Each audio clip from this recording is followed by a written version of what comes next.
പിന്നെ പുതിയ ഒരെണ്ണം വന്നിട്ടുണ്ട്. ഡയറക്ടർ പറഞ്ഞ പോലെ ആരും ഒന്നും മിണ്ടണ്ടെന്നാണ് പറഞ്ഞത്. 10-30 കോടി രൂപയും മുടക്കിയിട്ട് ഇവിടെ വന്നിരുന്നിട്ട് ഒന്നും മിണ്ടാതിരുന്ന് കഴിഞ്ഞിട്ട് കാര്യമില്ലല്ലോ. കാരണം നാളെ സിനിമ ഇറങ്ങാൻ പോവാണ്. സോ ഇതിൻ്റെ ഇന്നലെ ഒരുപാട് പറഞ്ഞു കഴിഞ്ഞിട്ടാണ് ഇന്നലെ ഇതിൻ്റെ ഒരു കുട്ടി ടീസർ ഈ PVന് ഇറക്കിയത്. ഇപ്പം കാലം മാറിപ്പോയി രാഘവൻ നായരെ, പിള്ളേരൊക്കെ ഒരുപാട് അങ്ങ് വളർന്നു. അല്ലാതെ ഇതിനു മുമ്പ് വന്നിട്ടുള്ള കണ്ടന്റുകളെല്ലാം വെച്ച് ഇതൊരു ഭയങ്കരമായ തമാശ പടമാണോ അല്ലെങ്കിൽ ഒരു കൺഫ്യൂഷനൊക്കെ ഉണ്ടാവും എന്നോർത്തിട്ടാണ് ഇന്നലെ ഡിജോയും നിവിനും ഷാരിസും ഞങ്ങളെല്ലാം കൂടെ ഇരുന്നിട്ട് ഇങ്ങനെ ഒരു ടീസർ ഇറക്കിയത്. അപ്പോൾ എൻ്റെ ഫ്രണ്ട്സ് ഉൾപ്പെടെ എല്ലാവരും PVയും പറഞ്ഞു ഇത് ഇപ്പോഴും പിടികിട്ടിയിട്ടില്ല ഇത് എന്ത് ടൈപ്പ് സിനിമയാണെന്നുള്ളത്. അപ്പോൾ ഞാൻ പറഞ്ഞു ഇനിയും ഇതിങ്ങനെ കെട്ടിപ്പിടിച്ചുകൊണ്ടിരുന്നിട്ട് കാര്യമില്ല, ഇത് കുറച്ചെങ്കിലും തുറന്നു വിട്ടാലേ ഉള്ളൂ ശരിയാവുള്ളൂ എന്ന് പറഞ്ഞതിൻ്റെ അടിസ്ഥാനത്തിലാണ് ഇന്ന് ഈ പ്രസ് മീറ്റ് ഇവിടെ സംഘടിപ്പിച്ചത്. അതൊരു പുതിയ അറിവാണല്ലോ. അപ്പം ഡിജോ പറഞ്ഞ പോലെ ഇവിടെ ഇരുന്നിങ്ങനെ ഇവിടെ വന്നിട്ട് സീരിയസ് ആയിട്ടിരിക്കാനാണ് പറഞ്ഞത്. അപ്പോൾ അതുകൊണ്ടിട്ട് അനശ്വര ഭയങ്കര സീരിയസ് ആയിട്ടാണ് ഇരിക്കുന്നത്.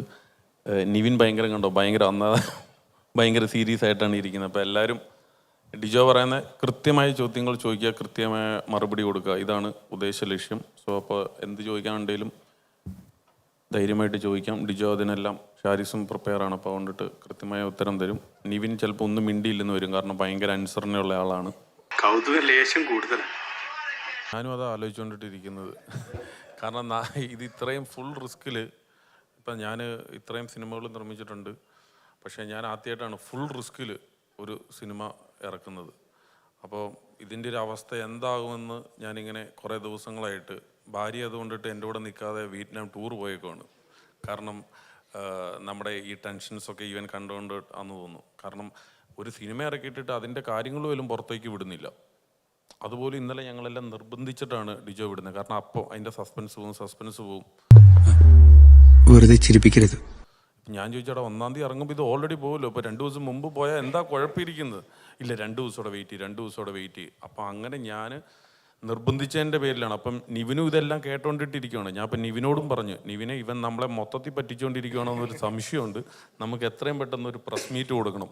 അങ്ങനെ നിവിൻ പറഞ്ഞു ശരി, അപ്പം അങ്ങനെയാണ് ഒരു പ്രസ് മീറ്റ് തന്നെ നമുക്ക് വെക്കാമെന്നുള്ള ഒരു വാശിയുടെ പുറത്താണ് ഇന്ന് പ്രസ് മീറ്റ് പോലും വെച്ചത്. അല്ലെങ്കിൽ ഇന്ന് മിനിങ്ങാന്ന് ഇറങ്ങിയ ടീസറും കാണത്തില്ല, ഇന്നത്തെ പ്രസ് മീറ്റും കാണത്തില്ല. അപ്പം ചിലപ്പോൾ എനിക്ക് ഡൗട്ട് നാളെ കഴിഞ്ഞ് ചിലപ്പോൾ ഞാനും കാണത്തില്ല. ഗതിയില്ലാത്തതുകൊണ്ട് ഈ ഹോട്ടലിലെ ക്യാഷ്യറായിട്ട് ജോലി നോക്കുന്നു എന്ന് കരുതി തീരെ അങ്ങ് ചവിട്ടി തേക്കരുത്. തന്നെ പറഞ്ഞ പോലെ നമ്മൾ ടൈമിങ് ഡ്യൂറേഷൻ ഇച്ചിരി കൂട്ടി വെച്ചേക്കാന്ന് പറഞ്ഞു. കാരണം എന്താണെന്ന് വെച്ചാൽ പുറത്ത് ഭയങ്കര ചൂടായതുകൊണ്ട് അകത്ത് AC-ലാണേലും വന്നിരുന്നോട്ടെന്ന് ഓർത്ത് എങ്ങനെയെങ്കിലും വിചാരിച്ച് സിനിമ കാണുക എന്നുള്ളൊരു ഉദ്ദേശത്തിലാണ് ഞങ്ങളൊരു 10 മിനിറ്റ് കൂട്ടിയതില്ല, 2:30 തീർക്കാവുന്ന പറഞ്ഞു.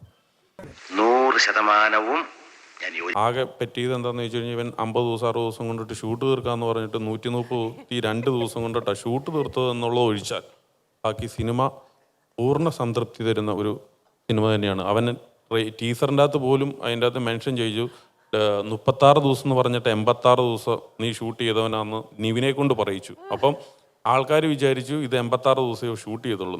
ഞാനിത് ബിസിനസ് ചെയ്യാനായിട്ട് ചെല്ലുമ്പം ഭയങ്കര 130 ദിവസം ഷൂട്ട് ചെയ്തു എന്ന് പറയുമ്പോൾ അവൻ അവിടെ പറയിച്ചേക്കാണ് 86 ദിവസം കൊണ്ടിട്ട് അന്ന്. അപ്പോൾ അത്രയും ബുദ്ധിമാനായിട്ടുള്ള ഡയറക്ടറാണ് ഇത്. സോ അതുകൊണ്ടിട്ട് സൂക്ഷിച്ച് ഇടപെടുക. ഓക്കെ, പോരട്ടെ ഫ്ലാഷ് ബാക്ക് വരട്ടെ. ചോദിച്ചാലും പൈസ ചോദിക്കും. അപ്പൊ ഞാൻ തന്നെ പ്രൊമോട്ട് ചെയ്തേക്കാൻ തീരുമാനിച്ചു.